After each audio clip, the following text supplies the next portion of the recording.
Hello YouTube, this is Morgan, Airspeed Prime here with my next Avatar discussion video.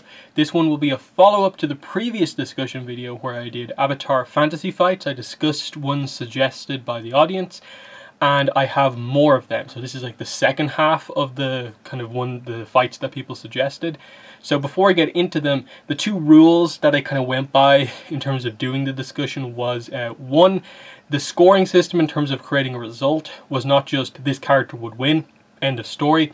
It was like, if they fought 7 times, what would the score across those 7 matches be? Meaning that there's a 7-0, 6-1, 5-2, and 4-3 available as the scores. With, of course, 4-3 being the tightest score, representing sort of a 50-50 matchup that you almost have to make a just snap decision on who would win. It's close, but this character has a slight advantage. 5-2 is they have a clear advantage, but the other character is still good enough to take some of the fights. 6-1 is more of like, character has a very, very clear advantage, but the other character offers enough in terms of some lethal ability where they get one of those fights, even if the clear advantage goes to the person with 6 wins. 7-0 is where it's just so obvious the other character doesn't really have a chance. Fair enough. Second one is that I'm trying to approach this from a perspective of where all of the characters are in their prime. The main way that this comes into play would be basically with most of the ATLA cast. So we bring them up from, like, say, Toph being 12 to being more around 25 to 30 and where their abilities would be then. I don't think anyone's going to argue with the idea that Toph, at her best, is a level and a half like above where she is right now. She's already excellent, but at her prime she's better. This is to avoid those situations where we basically say, this character wins because they're basically fully grown. Because that's the thing for, say, Aang and Toph, like especially, they're not even fully grown as characters yet. So you have to, I think, account for that when actually doing one of these discussions. So the same applies for sort of older characters as well. We're going to view them as being like, you know, not particularly affected by their old age. But let's get into it here. So the first fight is Amon versus Azula. So straight away, this is the first appearance of Amon, I think, on any of the fights that I did across the first video and this one. We had to be really obvious and just honest here of like, Amon, Yakone, and Tarlok are just kind of unfair in a way when you include them in these type of fantasy fights. They're psychic bloodbending / bending without the full moon, so they can just bloodbend whenever, is such an overpowered ability that it is unfair to include them, I think, in most of these fights, because it's just a win for them against whoever they're up against. That literally, unless Amon is fighting one of the avatars where they're allowed to use the avatar state, but at that point it's like, Amon versus Avatar, in the avatar state it's 7-0 to the avatar. Without the avatar state, it's 7-0 Amon, or 6-1 Amon. Like, he wins those fights. And it's the same here, even though his opponent is going to be Azula in her prime. So Azula's sort of slightly better than she is, I suppose, in Smoke and Shadow, where she has lightning redirection, and she's like fully grown. She maybe has a slightly better philosophy and approach, so she's at her best against Amon. The question, the whole thing about this fight is, how does she get around bloodbending? That's the entire dynamic in this fight. If she can't handle bloodbending, she loses. And if she can break out of the bloodbending grip, can she do enough damage in the short window of time before Amon's going to bloodbend her again? Because we know from Amon versus Mako that a sort of like a desperate lightning attack isn't going to finish Amon off. He's going to get straight back up and go after you again. So unless you can really deliver a lethal blow, you're not going to really have a chance to make a comeback here. That you can't guarantee you'll break out of that bloodbending grip the second time. You give it to the character in a couple of these fights that they maybe managed to break out once. But then you have to account for the fact that Amon can still waterbend. He can still use these other lethal attacks that he has. You have to account for the fact that he has made himself into a character who is very skilled at sort of a non-bender style of fighting. Fighting while not showcasing you know, his actual bending prowess. So he has all these different styles. If he could choose to be bloodbending only, he could do bloodbending plus waterbending.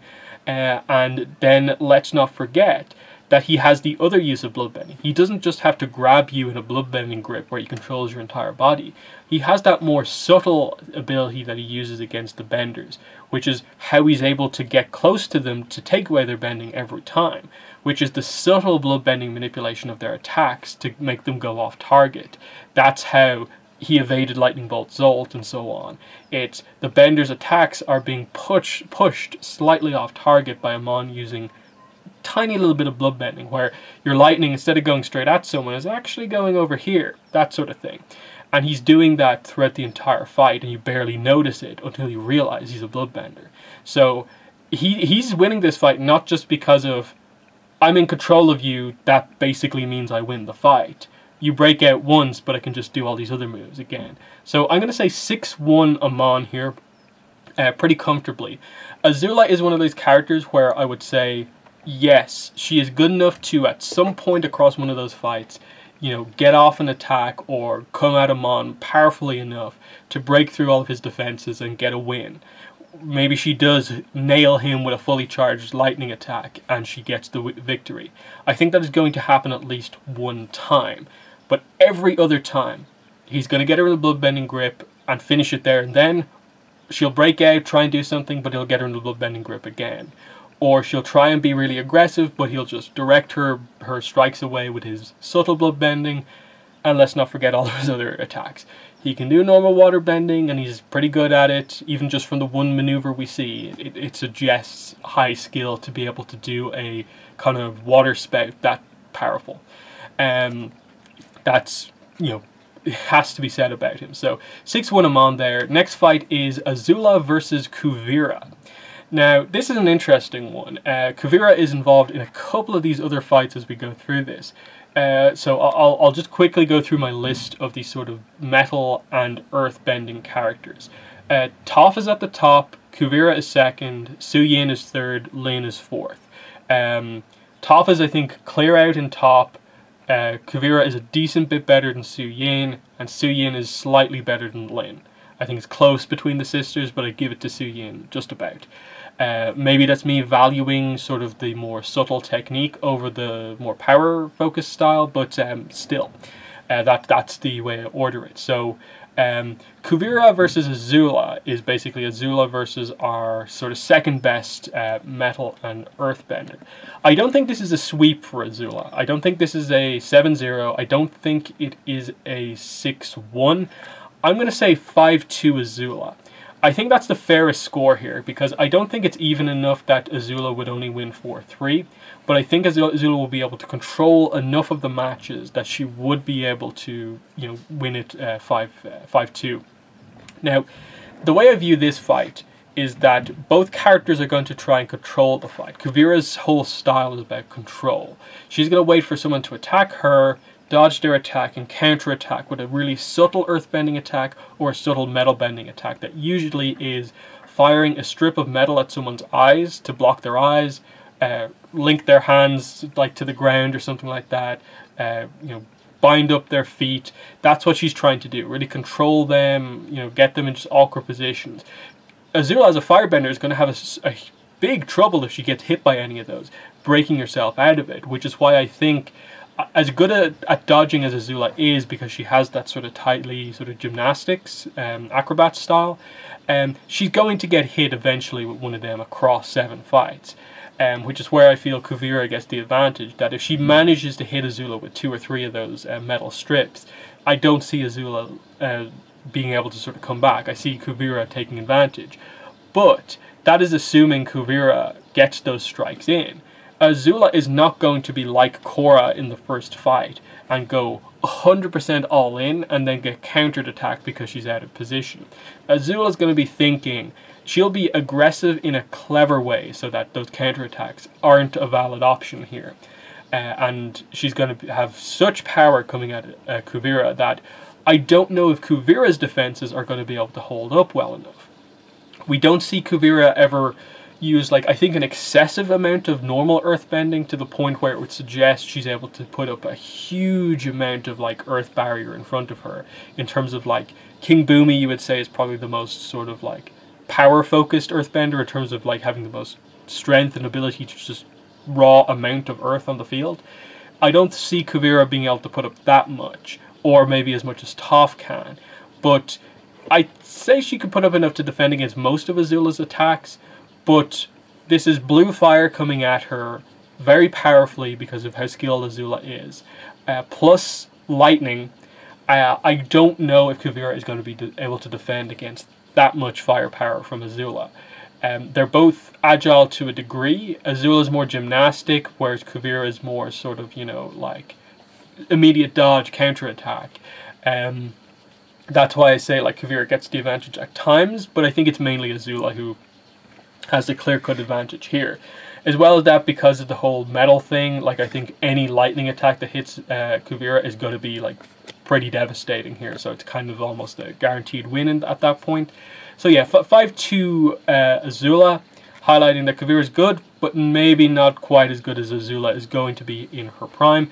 If this was like end of series Azula versus Kuvira, maybe we're talking a little bit closer. Maybe we're talking 4-3 Azula or 4-3 Kuvira. But in terms of prime Azula, I don't see it being that close. Next up we have Kuvira versus Lin. So Kuvira once again versus Lin. Like I said, my list is Kuvira second on the list of 4. Lin is 4th. It's a little bit of a different story here because it is Kuvira as the more sort of technique-focused metal and earthbender versus Lin, who is more of a sort of powerhouse earth and metal bender. So the style matchup is going to be a little bit different here. But I think this is where Kuvira will be able to control and really, really heavily dominate against Lin. I'm not saying Lin is like, you know, not clever when she fights, but she is going to jump in a little bit and get caught by those counterattacks with the metal strips, or get tripped up by a subtle earthbending attack. And while yes, she may be able to pile on the pressure in some cases and get a victory, I don't think she will get enough of those victories to win the overall matchup. So it's not a 7-0 Kuvira. I think it's maybe 6-1. Is that too unfair? No, I think that's actually fine. I think this is one where it's maybe somewhere in between 6-1 and 5-2 Kuvira. Just because I feel like I'm maybe giving Lin a little too much if I say 5-2, but it feels like I'm being unfair to her if I say 6-1.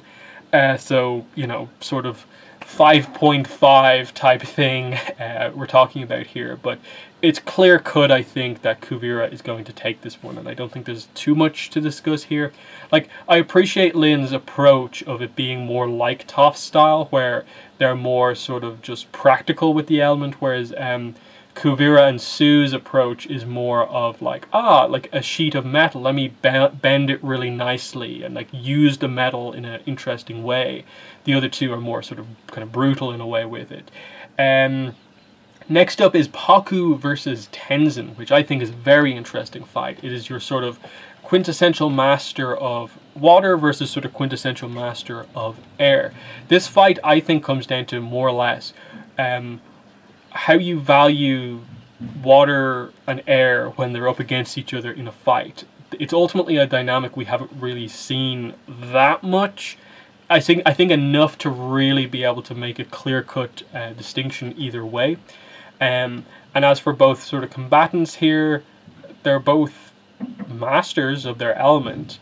Tenzin you maybe view as being on a maybe slightly higher level, as in like he's meant to represent someone who like picked up airbending very, very quickly, was trained by Aang, who's like one of the best ever at airbending, versus Pakku, who is the old master of waterbending, but perhaps doesn't offer anything more than just, you know, that pure mastery of the element. So he's a great sort of, you know, bookmark sort of character in terms of like where other characters stack up against him.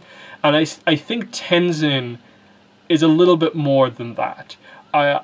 You'd probably say, who's the sort of the equivalent character for airbending? It probably is Gyatso ultimately, based on what we know.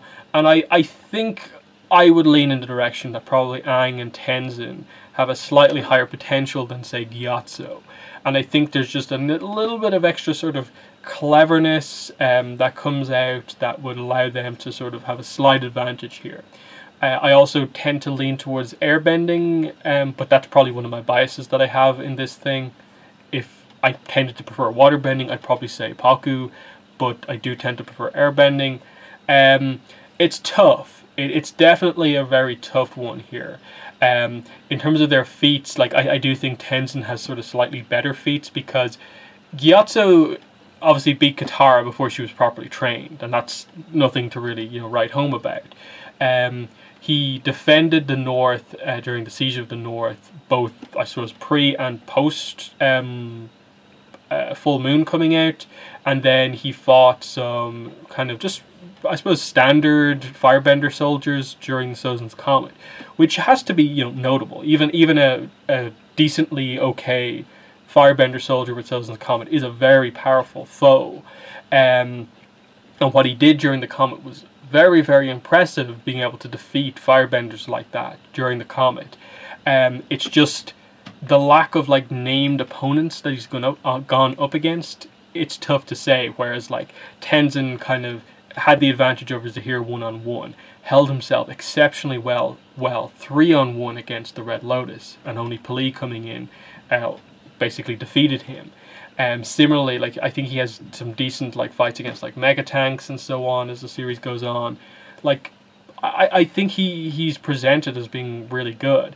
I'm gonna say 4-3 Tenzin here, but it's fairly even. Like if we weren't just doing a fighting sort of thing of like it's this character versus this character, and it was more of just a power tier system, I would definitely have Tenzin on more of the level of Unalaq. And I would say Unalaq is better than Pakku as well. That they just offer something a little bit more than your master, standard master. Not that Pakku is weak or anything like that. There's a lot of characters below a Pakku level. He's definitely that sort of level, the character level that is good to go off. So yeah, Tenzin, but it's closer than you think. Next up, Jeong versus Pali. This is an interesting matchup because it involves, of course, a combustion bender.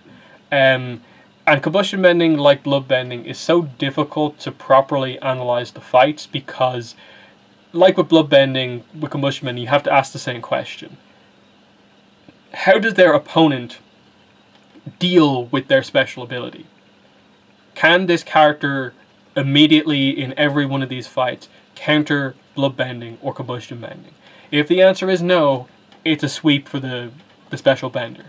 Now, the question here is obviously, okay, Jeong, very, very, very skilled firebender here. If we're taking special abilities out of the way, and it's just Pali as a firebender versus Jeong, it's Jeong 7-0 every time. I don't think anyone's going to argue with me over that. That Jeong is one of those characters who is like just below Iroh, probably just below Ozai, if you view Ozai as being more or less on par with Iroh, or whatever way you go with that. And then like Prime, Azula is in or around that level as well. Jeong's maybe just a little bit below.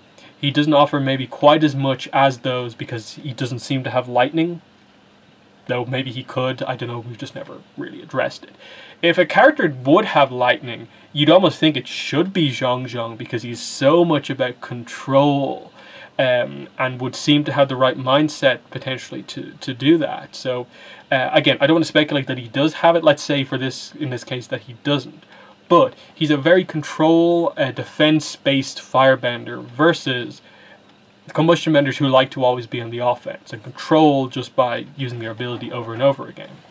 So the fight comes down to, in my opinion, this. Any fight where Jeong is able to get into, I suppose, any sort of what I'd call reasonable range. Range where like a combustion bender, if she hit Jeong, would hurt herself, and basically means she can't use it. Jeong wins the second he's able to firebend against her up close. I think he's just going to dominate her, firebender versus firebender. And like Pali is better at firebending than Combustion Man is, so that's impressive that Jeong, I treat him that highly. But how often does he get that close? How often does this fight just stop at long range? That just he's completely held back and gets taken out. Again, we're talking about Jeong more in his prime, so maybe a little bit younger, a little bit more agile, a little bit quicker, but he still uses his normal style. To me, this comes down to like, okay, Jeong tends to make walls of fire. If Jeong puts up a wall of fire and Pali combustion bends into it, what happens? Does it go through the wall of fire? Does it explode on the wall of fire? And then when it does explode the wall of fire, like, how much of the explosion like kind of moves past the wall in a way. Like if it's a case where like the wall just kind of like dissipates and like the explosion goes off sort of like in front of it in a way, then I think Jeong might actually have an advantage of being able to sort of literally sort of stonewall her blast. Then he could like approach her by putting up a wall, running closer to the wall, trusting the wall is going to absorb that power and go forward. Again, Peli would eventually learn to counter that by curving her blast around it, which at that point, like, would Jeong then be able to counter that? I'm not sure. So that's where, like, Peli wins some of these matches, but I think Jeong gets close enough to win some of these matches as well. And he's going to offer so much up close that I don't think Peli can counter. Peli knows she's not going to be good up close, so she backs off. That's the way she fights, like Lin and Sue, is to always make sure that she holds both of them back. And, you know, the second that she's taken advantage of and she's looking at one of them and not the other, that's when she gets taken out. Can Jeong do something like that? Like maybe he puts up a giant wall of fire, sends it at her, and then runs off in a different direction. And she has to focus on the wall and doesn't keep track of where he is. I think Jeong is one of the characters you can think like one of the few firebender characters who could do something like that. Send an attack off in one direction, and then maybe depending on what environment they're in, kind of head off in a different direction and take her by surprise. I still think that with combustion bending, it's one of those abilities that is just like so big and powerful that unless you have something like, I'd say, like lightning, like against another firebender, lightning is going to be a kind of range counter in a way to combustion bending. I don't think it's as close as you think. I think one-on-one, when you start the fight a reasonable distance apart, where Peli can combustion bend off the top, I think she's going to win more of the fights than she loses against Jeong, just because of the ability. So 4-3 Peli, but it feels really harsh on Jeong to say that. That's the way I'd view this one.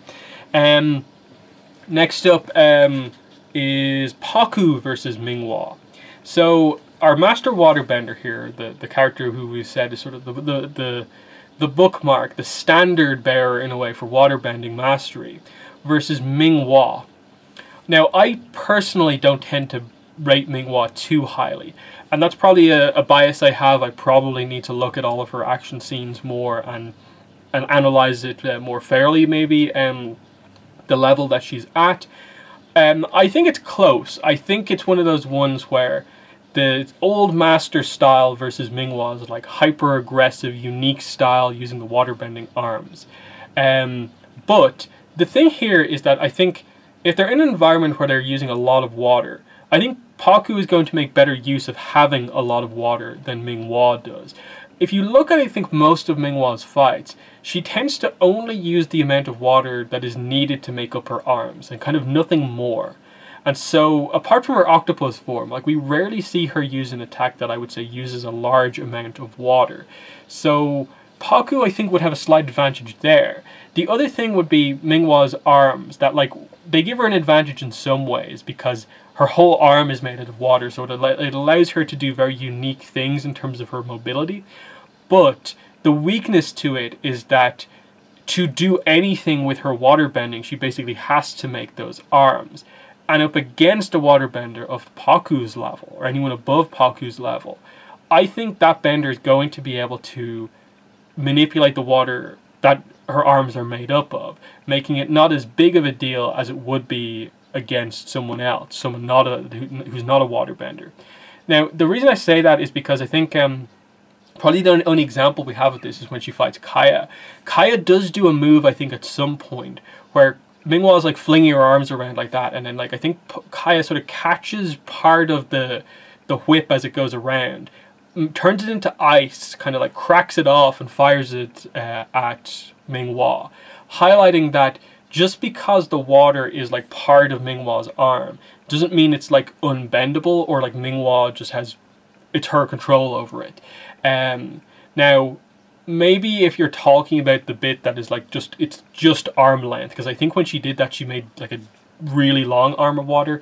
Maybe we're talking about a different story when it is just water that's like the length of like a normal arm, that she has supreme control over that bit. and maybe you can't bend it like that, or you'd have like a bending sort of struggle fight like we saw with Kyoshi and Jeonju, where like it just is locked in position of like two people trying to control the same piece of the element. But I think someone like Pakku would interrupt her in that way. And when you do lock down her arms, like, what is she doing? If you can halt her momentum from swinging around and stop her aggressive attacks, she's not as good as you think. Like, look at what Mako was able to do when he took the offensive in their final fight. He burned away her water, and she basically was kind of helpless until she dived into the deeper cave where she had water. But even then, Mako took her out. Pakku doesn't have lightning here, so that's different. But I think he's going to have so many different types of attacks coming at Ming-Hua, and this is a fight where I think she may be able to sort of overwhelm him in some of these fights, with her unique abilities and like quick attacks. But I think Pakku overall, over the course of 7 different fights, is just going to have the sort of, I think, technique advantage, and there's no obvious like weakness. Like, to me, Pakku in some of these fights will be able to take account for Ming-Hua's weakness, which is the fact that she has to use the water arms. Whereas I don't know what weakness of Pakku she's necessarily taking advantage of. I think she's winning 1 or 2 of these fights just because she's aggressive, whereas Pakku, I think, is going to win some of the fights because he's more skilled and because he can take advantage of a weakness she has. So I am going to say, maybe thinking like 5-2 Ming-Hua. I'm going to say 4-3 Pakku, just to give Ming-Hua just that little bit more credit of just like, yeah, I have watched a few of the Ming-Hua action scenes a little bit more, and some of the movement stuff that she does is really crazy, is really, really fast. But again, with Pakku not as we're kind of de-aging Pakku a bit into his prime, I don't think that's going to be just overwhelming for him when he can do so much more with water than I think she can. So 4-3 Pakku, but I could see a different interpretation of that. Next up, Azula versus Toph. This is a big one. Basically, the Earthbender people rate the highest versus one of the Firebenders people rate the highest. The way I view this personally is that Toph in her prime is pretty much more powerful than almost any normal bender in their prime. And so Azula in her prime, I don't think matches up against Toph in her prime. There are obviously certain specific characters who are going to be able to completely counter Toph, like I think most Airbender masters are going to be able to counter Toph, regardless of how powerful she is, just because they can take advantage of her blindness. Azula isn't going to be able to take advantage of her blindness as much. She's resourceful and clever and so on, and she has some really heavy power moves, but against these two fighting in their primes, I don't see this going any other way than Toph winning, and winning relatively comfortably. The reason for that is that you have seismic sense, so Toph's going to be able to see pretty much everything Azula does.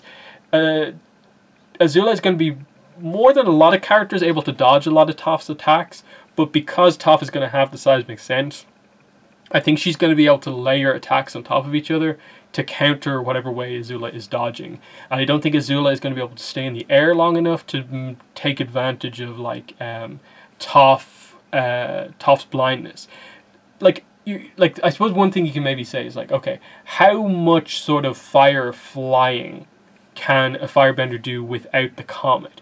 We've seen a few characters do it to get a kind of boost. Like I think Azula uses it to sort of like hover for like a slight second. But the impression I get is that without the comet, the most you can hope for is like an assisted jump type thing. Maybe hover in the air for like a handful of seconds, but not enough to where you're going to be able to get the kind of take advantage of Toph's blindness. So I don't think that's going to be too much of a factor. And then I think the setup for a firebender doing the firebending leap into the air probably gives Toph enough information about what they're doing, and she can form a counter or go very defensive. And I just think like Toph's going to have such a huge advantage here, because again, I'm just talking about about earth bending here for Toph. We bring the metal bending in, and suddenly this is sort of chief of police Toph at her prime that we're talking about here, and we have Toph with the metal whips, or whatever you want to call them, the metal wires. and she's able to fire them out and contain Azula. This is where, you know, I said, what was it before? Kuvira versus Azula was kind of close enough, with Kuvira being able to control some of that action.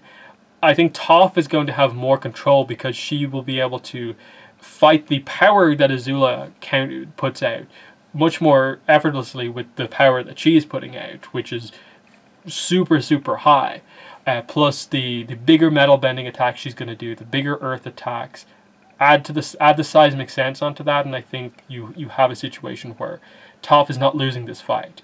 I'm gonna say 5-2 Toph, just because I don't want to just completely say like Toph sweeps it or does a 6-1. So I think 5-2 is fair enough because, you know, we don't really know necessarily like how good defensively is Toph going to be against lightning. Like, how much earth do you need to put up in front of a lightning attack to block it? How much metal would block it, and so on. Plus, there's the whole weakness of you know, the whips to lightning. So I think Azula might get an advantage sometimes, but I think more of the fights are going to go in Toph's direction here. That Toph definitely wins. Next up, Toph versus Avatar Kyoshi. So again, if this is a Kyoshi with the Avatar state, it's 7-0 Kyoshi.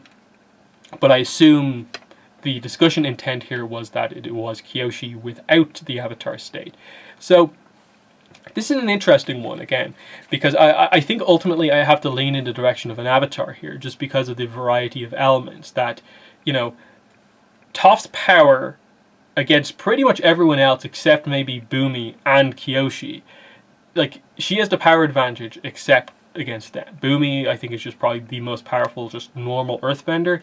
And then Kyoshi is a powerhouse of a character. That's the way she is described to us, of like, she can do big earthbending. So the power level here isn't a problem here. Kyoshi is going to be a very imposing character in this fight, with 4 elements, including the element that Toph is weak to, which is airbending. Now, is Kyoshi necessarily the type of character who's going to be able to do the subtle moves and like land gently on her feet like Aang does to take advantage of Toph's blindness? I'm not sure. Technically she could do it, but I don't know if she would do it necessarily. So I don't think you can just say that this is like non-Avatar state Kyoshi wins 7-0 here or anything like that, even 6-1. Just because I don't see Kyoshi just winning every fight by airbending, you know, taking advantage of Toph's blindness. Now, one move that we can do now that Kyoshi has from the Kyoshi novels is the dust stepping technique. Now, it's an earthbending sort of movement technique where you create a kind of light layer of, basically a very light earth platform in the ground that basically is just strong enough for you to step on and jump off. And the second you step off it, it fades away. Now, the question here is obviously like Toph versus earth that's in the air. There's obviously, she has a sense over it. As an earthbender, she has an ability to, I think, keep track of some earth that is in the air. Because the whole idea of bending is it's extending your inner energy, your chi, outside of your body to manipulate it. So regardless, every bit of earthbending is basically, you know, targeting something that's not connected to you necessarily. And I think she will be able to have that just earth sense, even if it's not necessarily seismic sense because it's in the air, sense that to a degree. But it is an earthbending movement ability that I think would also give Kyoshi an advantage. So she has that, she has the airbending. So Kyoshi is going to dominate the movement in this fight. In addition to being the more physically powerful character, if they ever like got into like grappling or anything like that up close, Kyoshi's just bigger, taller, stronger, and she has 3 other elements. Like, this has to go to Kyoshi ultimately. I don't think it's a 7-0 sweep for Kyoshi. I don't think it's a 6-1 sweep. I'm going to say 5-2 Kyoshi. And the reason for that is because I think Toph will take some of these fights. I think Toph using the seismic sense against a slightly more aggressive character who goes for big moves like Kyoshi is going to be effective some of the time. Similarly, Kyoshi might struggle with someone who can use metal bending. especially because Kyoshi is going to have like metal fans on her, and then the headdress is made of metal as well. So, you know, Toph could take advantage of just sort of Kyoshi's equipment, basically. But Kyoshi does have airbending, and that has to come into play some of the time. She'll be able to do big firebending to firebend the ground to force Toph to be defensive. Like, she will see eventually that Toph relies on being connected to the ground and will either stay off the ground or do a lot of damage to the ground. Now, that's where I think, you know, Toph will sneak some of these wins by doing sort of very sensory-based stuff like seismic sense, delivering some of those kind of pinpoint strikes like she does of like against the boulder, where she just jams her foot into the ground and then the earth just, you know, trips someone up and, you know, takes advantage from there. But most of the time I think there's just like, you know, Kyoshi has the power, has the variety of skills and the specific skills to take advantage of Toph. So 5-2 Kyoshi here. Next up is Amon versus Aang. Again, if this is Aang in the Avatar state, it's 7-0 to Aang. If it's Aang without the Avatar state, then I'm going to say that this one is also like the Azula fight from before. It is 6-1 to Amon, because bloodbending is bloodbending, and as we saw with Yakone against Aang, Aang required the Avatar state to break out of Yakone's bloodbending grip.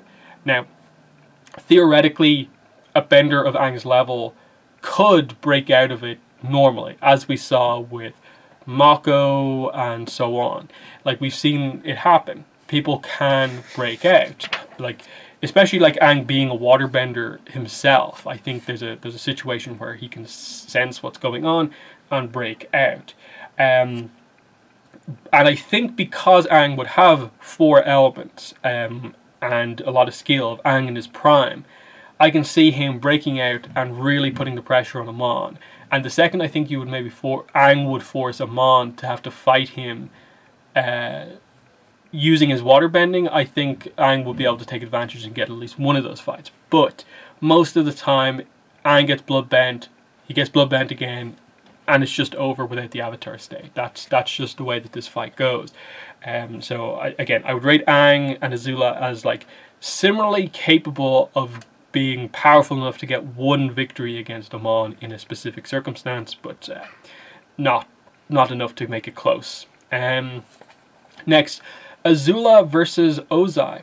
This is actually a very interesting fight because Ozai is a very tricky character to discuss because, as I said before, I think I discussed this in the first video, of Ozai, we've never really seen bend properly outside of the comet.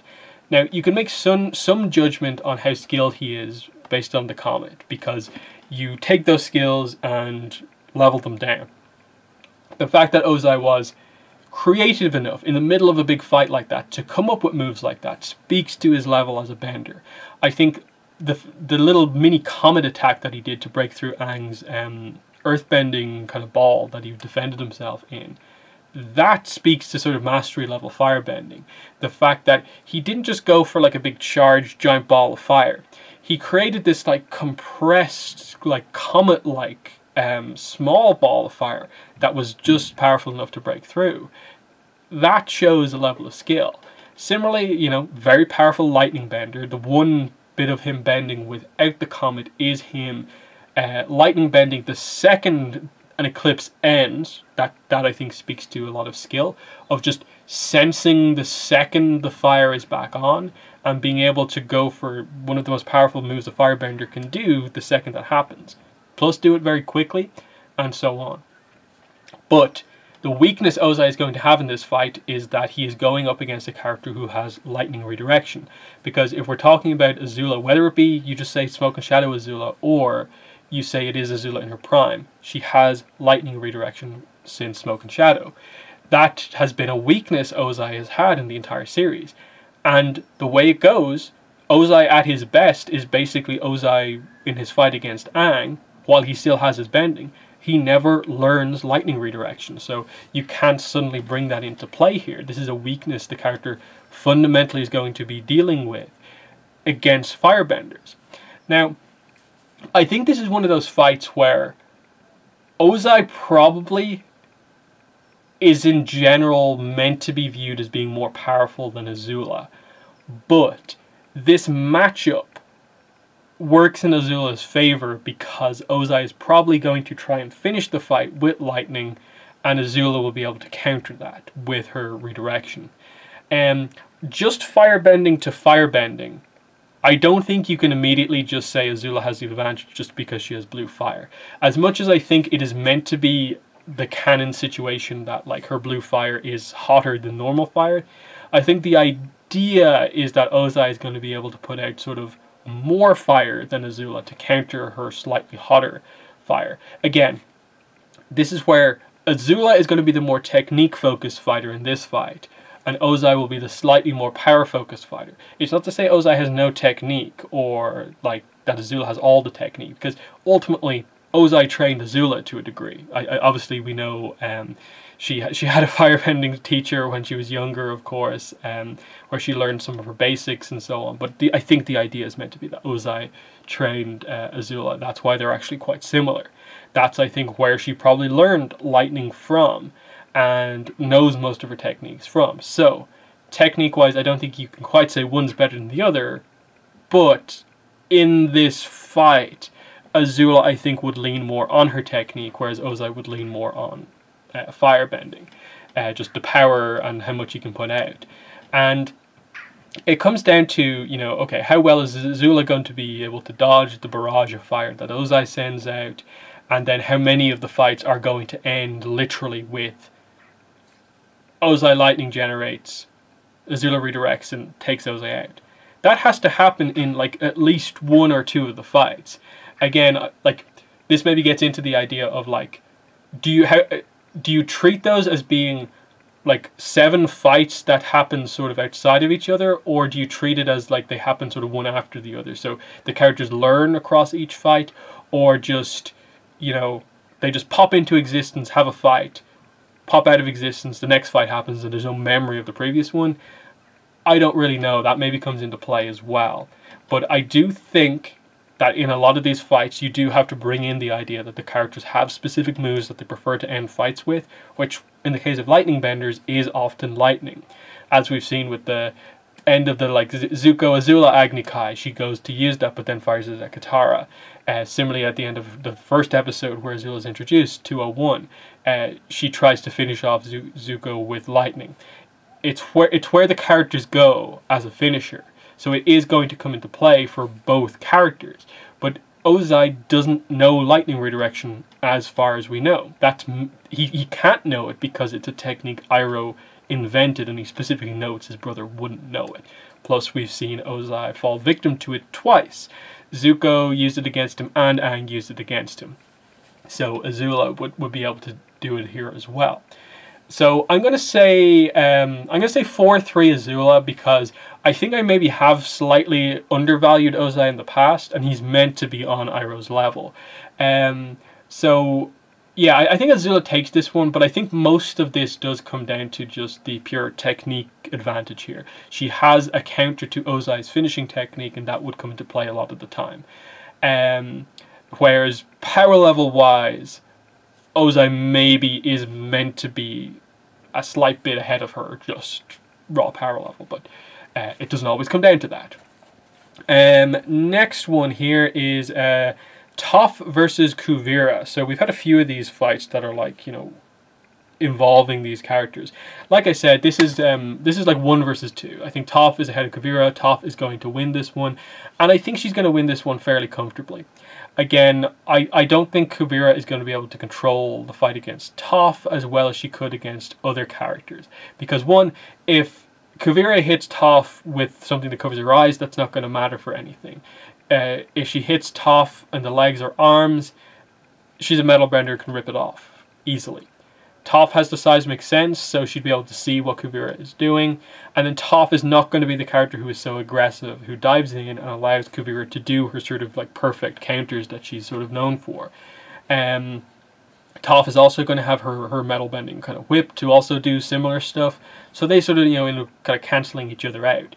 Which means that I think the key factor comes down to, when it gets down to normal earth bending, who's the better, it's Toph, of course. Toph in her prime, who is like top tier, basically, is going to have the advantage, I think, over Kuvira here. I'm going to say 6-1 here. This is just a fight that I think Toph will dominate quite heavily. I think she's just going to have power, technique, sort of sensory advantage as well. And while Kuvira, so like 6-1 I think is fair. Kuvira would probably take one of them just because I can see her just engineering a specific situation where she ties up Toph in a specific way and just ends up getting a victory somewhere. But Toph would more regularly win these matchups. So the last fight is Mako versus Zuko. So where do we even start with this one? Like, this is a tricky one because I think a lot of people struggle with treating the characters fairly in this fight. I really think a lot of people struggle and will undervalue Mako in this fight. Now, those same people will probably say that I'm being biased in reverse, which I don't think is the case. To me, this fight is much more equal than you may initially think about. Again, it comes down to some like technique stuff. Mako is a character who has lightning generation and redirection. Zuko only has redirection. Even in his prime, where we're treating this at, so this is Mako a few years on from where he is right now in the comics, and this is Zuko probably like 10 years on from where he is in the comics. How did those two characters match up? And as far as we're aware, we have no evidence to suggest that Zuko ever learns lightning generation. He got the training from Iroh, but they've never brought it up. If there was a time for him to learn it, it will be somewhere between now and then, but we have no answer to that fact. So I don't think it's fair to say that he has it all of a sudden, meaning that Mako would have an advantage just in that sort of special ability department. He would fire lightning at Zuko, Zuko would fire it back, and Mako would fire it back again. And the evidence that I use for that being the sort of winning thing is that Azula does that exact same sequence against Zuko in Smoke and Shadow. She reveals she has lightning redirection and gets the advantage over Zuko. And I think that has to be the way that you view it. I don't think it's fair to immediately say, oh, but Zuko would do a second redirection, but then like Mako would do a third redirection, and like you just keep going back and forth with like the fight is just stuck all of a sudden. No, you give it to the person who has both abilities over the character who has one. In the same way that like Ozai versus Azula is a character who has the generation but doesn't have the redirection, the character with both wins there. Here, I think it's also a similar one. Now, the point for Zuko is that you would definitely probably lean in the direction of firebending to firebending, not involving lightning. Zuko would probably have the advantage just in terms of, like, I suppose, raw technique and maybe ability to do really big attacks, versus Mako, who is very skilled, can do big firebending attacks when he needs to, but tends to, for the most part, lean in the more sort of modern style of fighting, where it's sort of quick on your feet, more focused on quickness, quick dodging and counter-attacking. But I think an interesting note here is that Zuko tends to, a lot of the times against firebending opponents, do this sort of break his route approach. Of he will always aim for the idea of the moves that will get his opponents off balance and try and cut them down that way, which works against the very power-focused firebenders like a Zhao, who rely on just going all in, and so if you trip them up, it's over for them. Mako's going to stay light on his feet. He's not going to get tripped up in this fight in that way. And so I think he's going to be able to hold his ground against Zuko. He's going to be able to dodge Zuko's big attacks while firing back counters of his own. And, so the question ultimately here is, Mako versus Zuko's big firebending attacks versus Zuko defending against Mako's sort of, quick and often firebending attacks. And I know there's probably a bias in most people have, and I think I probably have it myself, to always lean in the direction of the ATLA traditional style of bending is by default better than the more modern style of bending. And that's just it. It's more powerful, therefore it's better. But sometimes quickness is better. Now, I'm not going to reverse that here and say that Mako wins because he's quicker or anything like that, because Zuko is still super, super agile. But just in terms of their fighting styles, you would say Mako would be the one who's sort of quicker on his feet. He'd be the one who's sort of more likely to sort of, jump off the wall type thing to get into position. And, it does come down to, like, who engineers the situation to properly win the fight in terms of finishing moves. Yes, you could see situations where Zuko is going to be able to get the firebending advantage and dominate Mako enough to finish it like that. But at the same time, Mako's the one who has some of the clearest finishing moves. He's going to be able to get into a position where he sort of like jumps off the wall, combat rolls, lightning straight at Zuko. Zuko blocks it, fires it back at him, Mako fires it back again. And I think the idea usually with lightning lightning redirection is that, as they say, you are taking a huge amount of energy into your body when you do that. That even if you do it perfectly, you've still sort of like, taken in that energy. It still affects you to a certain degree that you can't really do it a second time. So you get one redirection, I think, per sort of sequence is basically the way to view it. So to me, any situation where Mako would hit Zuko and Zuko would try and redirect it, the result would be Mako getting the victory in that exchange. And so I slightly lean in Mako's direction because of that. I think this is a 4-3 one way or the other. I struggle with this given that we have not as much evidence of like where Zuko sort of gets to, whereas I think Mako, as we see him right now, is maybe closer to his peak. And then the other thing with Mako is that I always value the statement from Amon quite highly about him, of saying, like, oh, it's such a shame to like take the bending away from someone so powerful, someone so talented, or whatever the exact line from Amon is. Amon praises Mako for his talent and skill at bending. That can't be denied, in my opinion. And that speaks to the idea of Mako as a fire-bending prodigy, that he notes that he's talented, whereas Zuko's characterization has always been the character who isn't that prodigal talent, who gets there through hard work and determination, who reacts to his banishment by making himself better and like learning from his uncle, gets to that point where he can sort of fight on equal terms with his sister, which is obviously super, super impressive. But the fact remains that, like as we've seen in Smoke and Shadow, Azula is able to grow as well. And when she moves past just, I'm a prodigy, I'm just better than you, and learns herself, learns from Zuko in a way, she gets better. And so I think that's another factor that comes into play here of just, Mako's sort of the more naturally skilled one. He's the one who is said to be more kind of talented in some ways. Now, I don't want to say that Mako wins just because Amon said something nice about him, when Zuko is obviously established to be one of the best firebenders that we've seen. But if we're going to be fair, like in all the other fights, I think you have to treat the lightning generation and redirection dynamic as being in Mako's favor, which is a quite heavy one, and especially in a fight against firebenders. I think that's it. So, like, I said this before when I think I discussed this, but like I'd say Mako's slightly over Zuko until we see something with Zuko that puts him on that other level. If Zuko is revealed to have learned lightning generation when he's older, then yes, I think Zuko wins.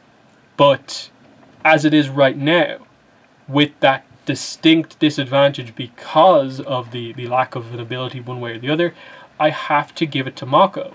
And I don't really think I'm being unfair here, because Mako has some pretty substantial feats to himself of like, anyone who's capable of getting like a knockout in a pro bending match has to be considered skilled. Defeating 3 opponents with, firebending like that in the arena, it's very skilled.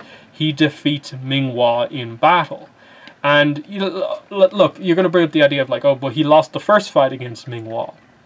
But like Zuko's lost fights as well. Like Zuko was about to get killed until Iroh, came in against Azula, and so on.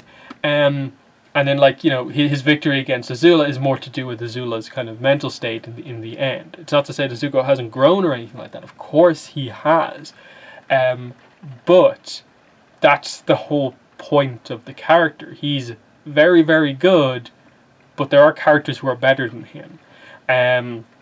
So I have to give this one to Mako. I see him getting victories here, and I don't quite see what Zuko is bringing to the table that is going to just immediately get him those victories. I don't see his typical sort of sudden breakdancing move to trip someone up, getting the advantage over Mako, who's light on his feet. And the power thing, just the lightning stuff has to just come into play. So Mako over Zuko, unless you have a better argument to say why it should be reversed. And if it is reversed, it's a 4-3 Zuko. I don't think this is a sweep or a big score disadvantage against Mako. I just don't see it. Yeah, they're the fights for today's video. In the comments, let me know what your thoughts were on these ones, but that's been the video. Thanks for watching, and bye.